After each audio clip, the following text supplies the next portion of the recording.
Hello, everyone, and welcome to a deeper dive on Ssumday's Lane Kingdom. I am here with the man himself, Papasmithy, the general manager of 100 Thieves. How you doing today, Papa?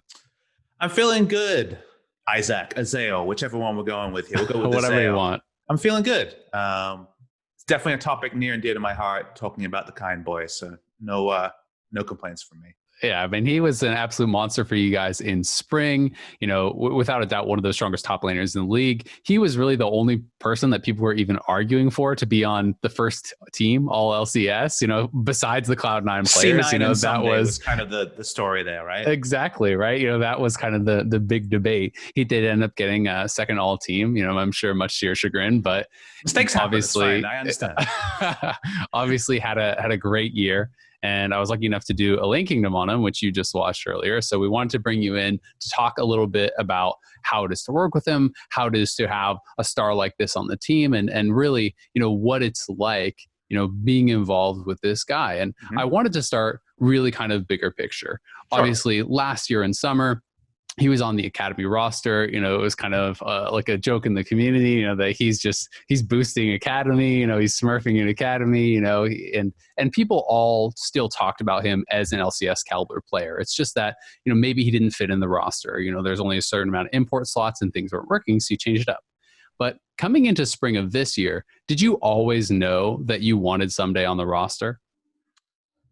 I think the true answer to that is that when it came to the roster building, it was pretty clear early in the piece before anything was cemented that we were going to go in the direction of one of our 2019 imports. Like Ssumday or Bang was going to be a player we were going to build around. And then it was very much understanding what pieces around Ssumday in the top or Bang at the AD carry position could we draw to 100 Thieves were available, with their contracts being up, trade options.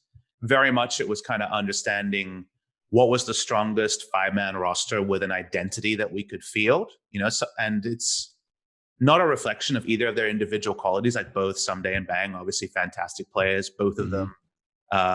Second all-pro team, right, was Bang as well.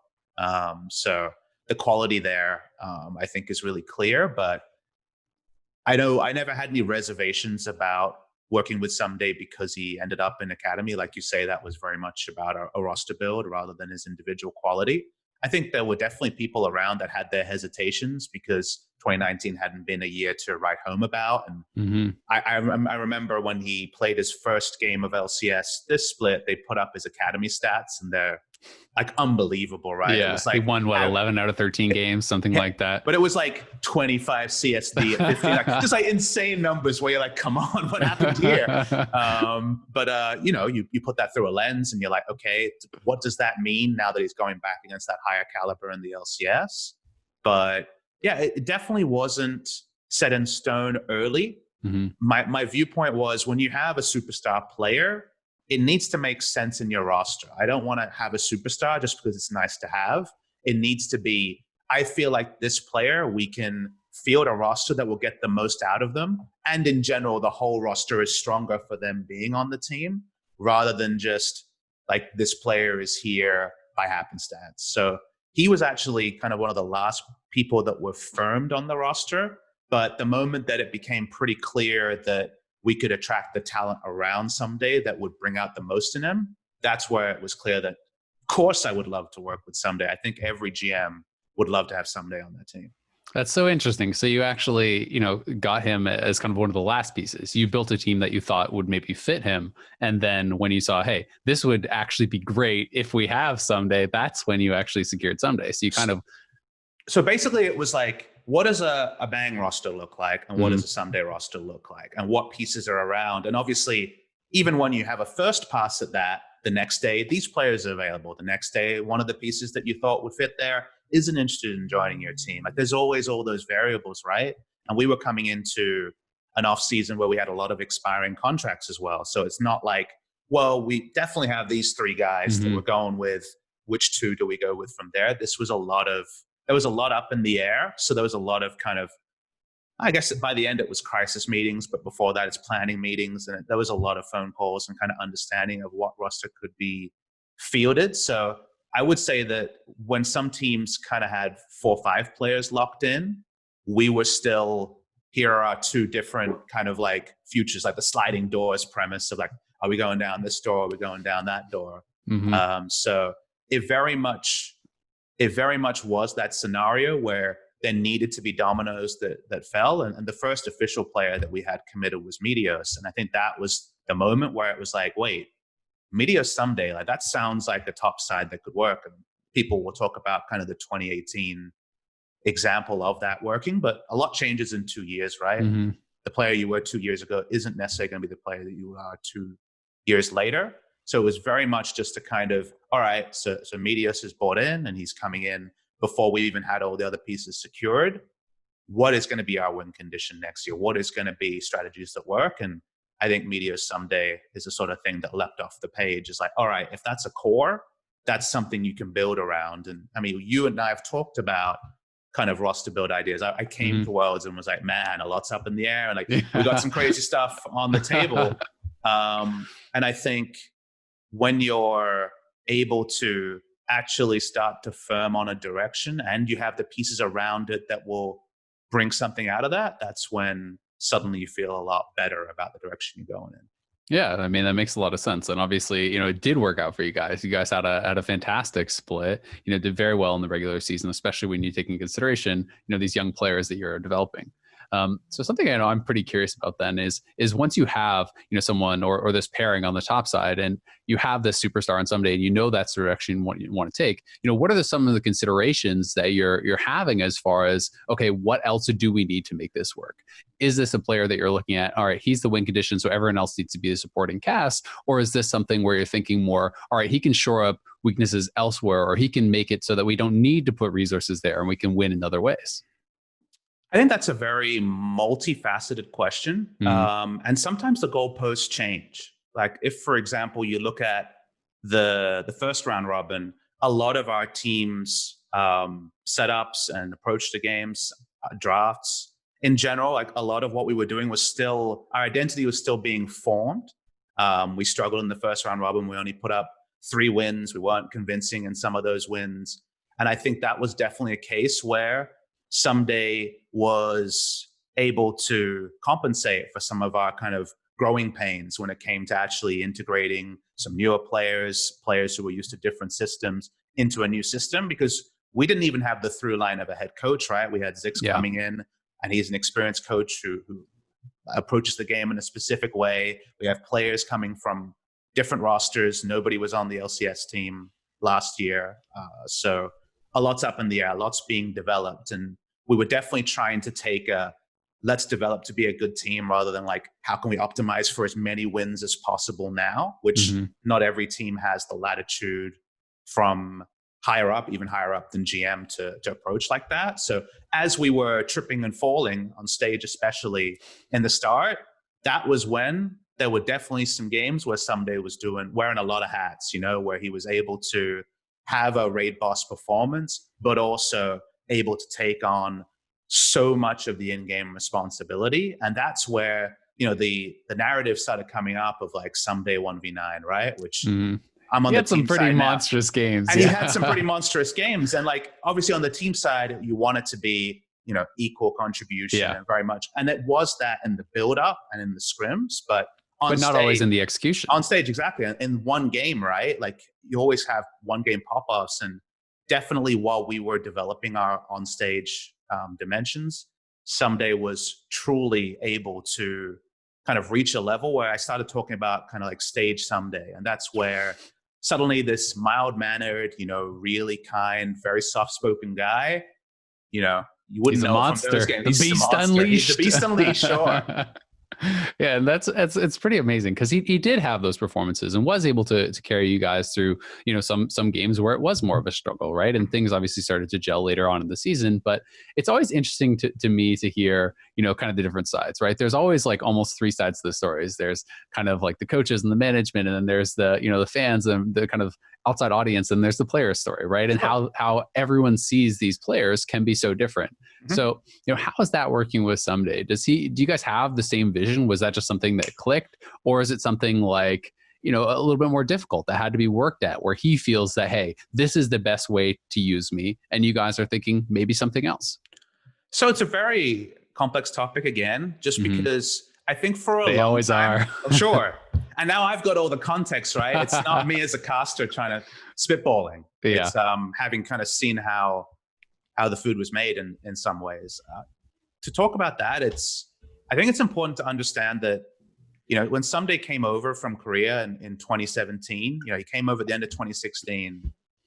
I'm very confident in saying that I think he is the player who was closest to being best in his role in the world that came to North America. Like, he was a top 3, arguably, I would say top 3. Some people maybe say top 4, top laner in the world when he came over. And it was a really big get for the LCS, joining Dignitas at the time. And obviously spoke no English. His personality, like, he is actually someone who's always been pretty active on social media as a Korean player, and like very much cared about his standing with the fans, and like very much was in touch with his emotions. The kind boy stuff there is very kind of on point to what he's like. And then comes to North America with no English, and obviously that was very, very hard for him. And so I think a lot of those experiments with imports that didn't speak English in those days, it was very much, well, he's a really good player and he'll smash his lane. And you couldn't really ask for more or get more, right? Because the language barrier to how the game played out, like, he spoke the language of League of Legends for sure, exquisitely talented player, but you kind of had to be like, let's have him do his thing. Let's have him be a warrior. Run down side lane. You run down the side lane, and like, you'd love more, but like, we'll take that, right? But the game has evolved so much from there. One of the things I've talked about is when I was building rosters for the first time, I looked at a world final where game 1 was Nautilus mid versus Pyke mid, and the game was clearly about moving and not just the individual lane. You had to be communication and being part of something. And I think what you saw this year was the fact that Ssumday's English is now developed to the point where no longer is language something that holds him back. Like, his English is much more than conversational. And one of the things that I've loved is kind of talking to players who were there 2 years ago and who are there now. Like, Meteos and Cody obviously left the org, came back, but they worked with him during the last time the 100 Thieves had a lot of success, in that spring season especially. And they're kind of commenting on, I see him smiling so much, and like, he can understand the memes. Like, obviously Meteos is a meme machine. Like, he can understand what's going on around him, and like, he can have like dry humor. He can have like, storytelling. Like, he definitely now has the ability to fully integrate. And that's the thing that we see from him, is the fact that he can be so much more active about what he wants, what he needs, but also how, like, speaking to a rookie like Ryoma, like, understanding, kind of like passing down his theories of how games should be played out and how resources should be called for and things like that. Like, the ability for him to integrate and work as part of the whole, and like in every kind of like post-game review and in every kind of pre-game and draft meeting, communicate nuances, is something that, I couldn't know the level that would transpire to be. And it's something that I think is really clear. So to your question about what he asked for, it's an interesting one, because I think he's a different top laner than some others, in that, to me, he's a power pick top laner. Like, he doesn't need the hard counter pick to be relevant. He doesn't even necessarily, all his Aatrox games showed that. Right. He loves the Aatrox. Yeah. And he loves, like, this champion is self-sufficient and can carry games and can initiate. It can kind of do everything, kind of like how Ornn has like 7 subgenres right now because of what he's about. Yeah. I think he's equally happy to do that than he is to Lucian and Gangplank and slam people. And to have someone who's pretty much down for whatever fits the draft, but also able to blind pick champions that others kind of stay away from and deal with counter picks, like, it's definitely a blessing to have someone who's pretty much down to slam in kind of any scenario you throw him into. Yeah, I mean that's obviously the ideal situation, and sometimes you'll hear people talking about a player who, is too willing to sacrifice themselves, is too willing to give to the team, when they're someone who, given the resources or given that ability to counterpick, can take over a game. So it's good to hear that he is able to kind of do both sides. And, even from the outside perspective, I've seen his development and seen him tweeting about, all of the English lessons that he's been taking and how hard he has worked on those things. Because as you say, nuance in League of Legends is incredibly important, even given, the like win by yourself role. If you're talking about, all right, we're going to pick you for a run down the side lane until you win or lose the game, you still need to be able to communicate with the team what you need from them to allow you to succeed, whether it's vision or collapsing or covering you on recalls or ganks and these different things. And it's good to hear that he has, kind of reached that. And I do think that we are seeing more of that. Even in the Lane Kingdom episode, you can see some of the communication, the teamwork between your team around vision and tracking the Lee Sin as they're trying to obviously punish this Aatrox who's slamming their Camille, and working with Meteos to be able to pull off these dives in a coordinated manner. So you can see that development, I think, both in game, and it's good to hear about it outside as well. And it's the buy-in, because you can understand another version of spring where we continue to struggle, and then we've all seen superstar players, especially imports, who, when the results aren't there, and at some point we were 3-6 or 3-7, I forget. Like, you can kind of understand, like, oh, okay, I guess like this is our level, and I guess I can't make that individual change. And I'm sure at times in his past, the lack of English just kind of held him back from maybe having as big of a say in kind of direction things. But to his credit, the amount that he's been bought in and doing things that are over and above just kind of play good League of Legends, which we know that Ssumday is going to do, left to his own devices, upskilling younger players, like really mentoring Ryomo over the course of the split and kind of guiding him through some of the time that there was obviously struggles, both in terms of his own confidence and in general getting on top of his gameplay. Being a part of the day-to-day, like, we were very much a program that was open about, it's not about where we start, it's about how much we can improve, and we'll take kind of whatever finish and retool for the future. And I think the fact that we exceeded a lot of people's expectations and first made playoffs and then finished third in the regular season was the fact that Ssumday, alongside the other cast, was able to remain bought in and remain improvement focused. Like, whether it was a scrim loss or a scrim victory or a stage loss or a stage victory, he was bought into the process and saw the same things we saw, rather than just play his character and then kind of zone out from there. And that's something that I hold a lot of respect for him for, because he was definitely the one who was there and with a performance that we wanted to see very early in the split. And he both maintained that and dragged other people up. And that's something that I think you can't know till you work with someone, how they are in scenarios like that.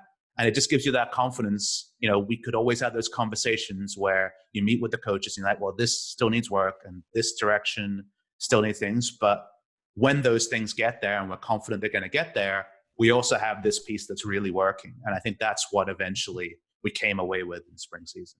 I mean, I think it's really impressive to hear that, because you can very easily go the other way when the team only is picking up 3 wins in the first half. Right? You can say, all right, well, I'm just going to do well individually and protect my contract, protect my reputation, and screw the team. They're not going to win anyway, right? Is that something that you guys had to push him towards, though? Because it sounds like he's pretty, naturally stepping into what is really a leadership role, right? To be able to level up the team. Is that just his hunger and his determination to win, knowing that, it's not just about me. I have to make this team better if we're going to win. I think that's an interesting thing to reflect on. Like, you look at the fact that he was happy to continue with the team after being benched.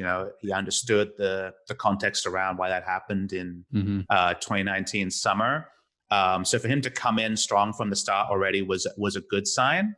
I think he also appreciates what we all do now, that you can't do the true 1v9. Like, yes, there were games in the first round robin where like his exceptional performance kind of got us a win. But the thing is that maybe that gets you a win. Maybe it gets you 2. Arguably, it gets you 3 if you look at our results. But that can't be your only strategy for a split. And I guess that's where kind of like the fact that by week 9 and 10, people only came away with it's Ssumday 1v9 kind of was the part where I was like, wait, like, surely you understand that if enemy team only has to prep for top lane carry or top lane counterpick, they're going to be able to do that. Like, you actually need everybody around pulling their weight in order to succeed in League of Legends in 2020. Really, the individual agency to carry, in my opinion, has never been lower. It really is about you get what you can get, but then splash that onto your jungler, splash that onto a team fight, whatever it happens to be.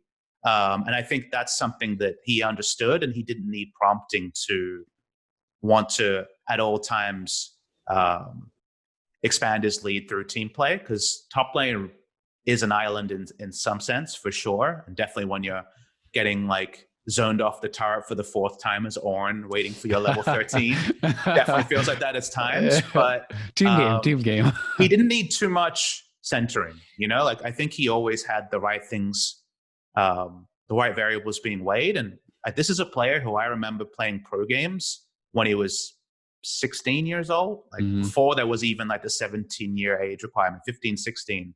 I watched him playing games for KT in 2013, like January, February. Like, he has been around a very long time. Despite being 23 years of age, he's like as elder a statesman as possible when it comes to the gameplay. So he's definitely been around for a really long time and kept his level, to his credit, for a really long time. So the moment that the English and kind of the cultural differences no longer becomes like a really acute variable like it is now, where he really is there, you just get to trade upon someone who's a pleasure to work with and who can pull off some very impressive things in the Rift.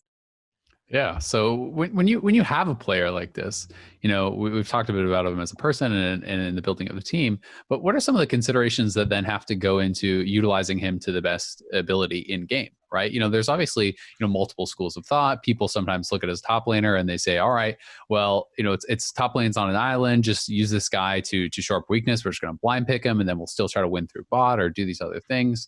You know, and there's considerations of, do you play to the strength of the player or the, you know, common kind of route in the meta? If everyone's playing Ornn, you're still going to go towards this guy. You know, is he a player that, you know, does shape a lot of what you are trying to do in game?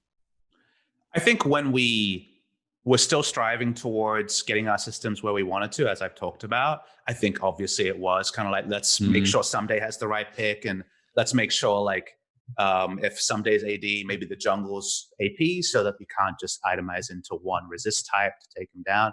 I think those were the sort of conversations where we just need to, like, if you really need the win, then I think optimizing that way in the short term makes sense. I think as the season went on and we finally started to getting all of our other pieces where we wanted them to, it was much more about, like, if the draft makes sense and Ssumday can prosper from it, great, we know we can do that. And if the draft makes sense and Ssumday has to take sacrifices from it, we know we can do that too. So it gave us the flexibility to open up, but to your point, it also gave us something to optimize towards. Because at the end of the day, with the Drakes on such a short cooldown, 5 minutes respawn timing and things like that. And Soul being such a big win condition. You can optimize around top if certain variables and certain champions are either banned or nerfed and stuff. Like, yes, you can optimize around top, but you can't just be a top team, as in a top focus team. You have to be able to diversify. So I think when the variables get to that point, when you're in the second round, you're like, wait, we can set this up in a certain way to really get the most, then absolutely you have that extra level of confidence, right? You feel buoyed by the fact that you know Ssumday is a blue chip player. But I think when it comes to what else you look from him, it's a lot about kind of fine-tuning communication. It's a lot about being able to manipulate his wave to be in the right position for a cross-map play and respectful to what other things can happen there. And he doesn't need a lot of direction on those things, but those are the things you're training to make sure that he's equally going to be able to prosper regardless of what the game plan going in is. I mean, it's something that's incredibly valuable to have a player that, you know, isn't always reliant on the counter pick, but has this record, has this proven track record of, hey, if you give me the opportunity, I will slam you with this, because then that's a consideration that the other team is always going to have to watch out for in draft. That's bans that sometimes have to be thrown that way. That's, well, I'm not sure if I want to actually blank pick GP here because he has the Lucian ready, you know, and those are things that sometimes can go unseen, but create large advantages and can really change kind of the landscape in a game. Yeah, and it kind of gives resources to other players, right? Because if they're really super focused here and we have other pieces that are developing, theoretically, it's a bit of training wheels that as things go on and things go on, the moment that you have to put bans elsewhere, Ssumday is going to prosper even more. Yeah. So how quick are you guys? You know, because one of the things that I always find really fun is when I can listen to comms or hear really good teams play. You know, and when someone is having a really good game, they're like, okay, this is what you need to do, and then I'll win the game. You know, is that something that, you know, happened a lot with you guys in some of those, you know, incredible carry performances, right? You know, is it something where the team is able to quickly pivot and say, all right, Ssumday is just stomping this guy. Maybe that wasn't the win condition going in, but when your Aatrox has 5 kills, guess what? That's the win condition now. I think that's the stage Ssumday that I kind of whispered about. Is there's definitely games where this guy who's pretty soft-spoken, you know, he can obviously get to a normalized level in comms, but when it is one of those games where like he understands that he's the primary win condition that time, then it's suddenly very clear, loud, like just the general loudness is really apparent there. And it is very much his ability to, maybe atypical to some top laners. I haven't worked with that many as closely, but he's really able to kind of open up any kind of like lane focus to being a map focus and talking about what he's able to do, what he can set up for. You know, in 3 waves time, I'm going to start stacking a wave, and I'm going to be able to do this with this. So make sure we have the right vision set up for it. There's definitely those future comms that when they play out, it's like, what an elegant team move. But when it's a top laner, often it's going to be them directing it, right? Because they're the ones that have to look for the teleport and things like that. And there definitely is times where you hear that and you kind of see a plan come together. And in general, if he feels confident enough to ask for resources, then you're definitely going to trust the guy who's clearly able to pay them off as well. So it's not every game, you know, sometimes he's just enduring, right? But when the variables are set up, yeah, it's definitely comms that you want to listen to if you're like an aspiring top laner and want to level up your craft in the team game. Yeah, and it's something that I would think would kind of build that faith in him, right? If he's not always calling for it, if he knows the right moment to do it, then you build that trust as a team in knowing, all right, Ssumday knows when he's going to be able to take over the game. Ssumday knows when he's in that position, and we need to, you know, follow him then, follow those calls. And it's that extra bit where there's an argument where it's like, but we already knew that. Like, you already know he's a good player. Like, he'll probably be a good player for many years to come. You know, I watch scrims and he's in like a counter matchup and he's winning it. And I'm like, I guess it's just Ssumday things. I don't know how you effortlessly win this matchup. But it's the fact that now it's more than just let him have the pick he wants. It'll work out one way or the other. Now it really is let him have a big say in kind of the picks and directions he wants to go into and have a big effect on the overall game state and communicating and drafting and all the systems around the game. And have a voice in, say, maybe 2 other areas of the map are having an intense discussion about the right play to do. We can also tap into our Korean superstar top laner to have an impact there, and his buy-in is there. It's so much more than just, wow, Ssumday's a good player. Like, it really is his contribution to the team. Like, everyone's got things to level up on, and Chano is no different. Like, there are definitely things that he would look back on. I'm sure he looks back on the playoffs and is kind of unhappy that he couldn't replicate the dominance of the regular season. But at the end of the day, he had way more to give than I expected, and he's Ssumday. We already knew he had a lot to give, right? So that's what you come away with from working with this level of superstar. And I'm sure when you hear a lot of players who worked with Bjergsen, you know, no one's going to be quick to kind of chime in with negatives. They're always talking about his drive and all of the things that the work ethic, all the things he brings. I think now I've had the chance to work with Ssumday, a player of very similar stature in terms of his kind of legacy to the game. And you know that you have a piece that everyone else on the team is looking at and being like, I can learn something from this guy. whether you're a player who's been around a long time like Meteos or a rookie like Ryoma, like there's always something to learn from the real top players in the game. I mean, I think that's extremely exciting for Ssumday fans, for 100 Thieves fans, to hear that it's not just about the individual skill that this player is bringing now. It's about, more of the complete package. The fact that he's leveled up his communication, that he's integrating himself into the team in a way that perhaps 2 years ago he was unable to do so. When the danger is that you keep challenging him, right? Because now that he's shown an aptitude for it, you always want more and more. And there are just some days where I look at Chano like after scrims are done, and like he's mentally exhausted from speaking in English for so long, and he has to, being challenged to speak more and challenged to give more. Like there's definitely days where like he just needs to go home and veg out, right? And that's the danger of showing that you've got more than just I can click my buttons pretty good. Is that we keep asking for more, for sure, from the Time Boy. Yeah, that he's got that big brain. Now you're going to tap into it, drain him for everything he's got. All right. Well, thank you so much, Papasmithy, for taking the time to come talk to us about Ssumday. Pleasure. Obviously, a very exciting player. You guys got to check out the Lane Kingdom episode. It's him slamming on Aatrox against Camille. It's going to be a banger. And Papasmithy, again, 100 Thieves GM. Any shout outs that you want to do? Shout outs to our sponsors. We've got JBL, NZXT, JBL headset, very nice here. Chipotle, Totino's, Rocket Mortgage, and Cash App. So thank you very much to all those partners. And thank you to Ssumday and the entire team, because it's definitely something where a lot of people have reduced us to only Ssumday. And obviously this piece is largely about his excellence and celebrating him. But turns out that if we are going to have a rapid ascent, and if we are going to stay at the top, it is going to be about everybody else and the push and pull of everybody being able to have their own carry agency. And we started to get there at the end of spring. Summer's coming. Worlds is on the radar. So I hope people are talking about Ssumday and Summer, but selfishly, I hope they're talking about the other guys as well. Well, everyone's going to have their eyes peeled for 100 Thieves when we come back for a summer to watch the development of not only Ssumday, but the entire squad. Thank you so much, Chris, for coming on, and we will see you guys next time.